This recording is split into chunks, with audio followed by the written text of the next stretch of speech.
So I want to share with you a story, a recent patient evaluation I just saw, where this patient had arthroscopic knee surgery, medial meniscectomy on his right knee back in December.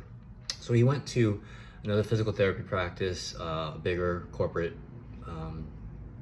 practice, and went there for about 4 or 5 months. And he got improvement after the surgery, obviously, but he reached a point where he was still having pain when he loaded his knee in a certain manner, such as going up the stairs, or he tried to run and he just was having some significant pain on the front part and outside part of his knee. So even though he was getting better, he was at a point where he just wasn't getting any more progress. So he asked the physical therapist, what's going on? How come I'm not progressing anymore?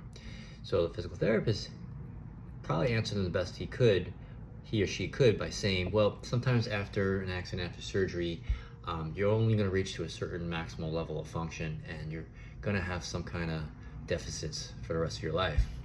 So obviously that didn't sit well with this patient, and he wasn't accepting that. So that's when he started working with me.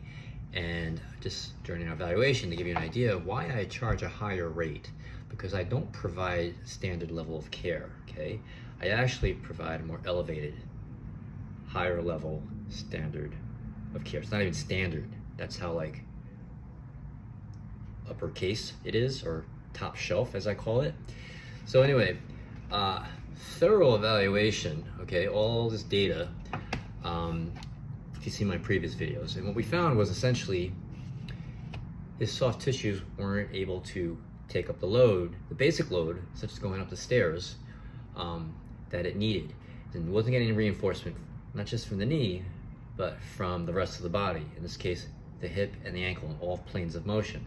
And as well, he has an underlying bias on his right side, and he tends to load his left side, but more in a compensatory manner.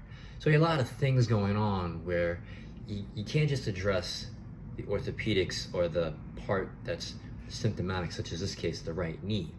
You have to look at the whole body, you have to look at the whole system. So there's a lot of neurological, there's a lot of nervous system, a lot of brain stuff that's going on here.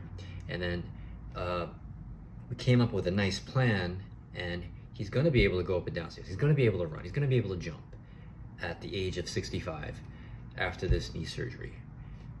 Just wanted to share that.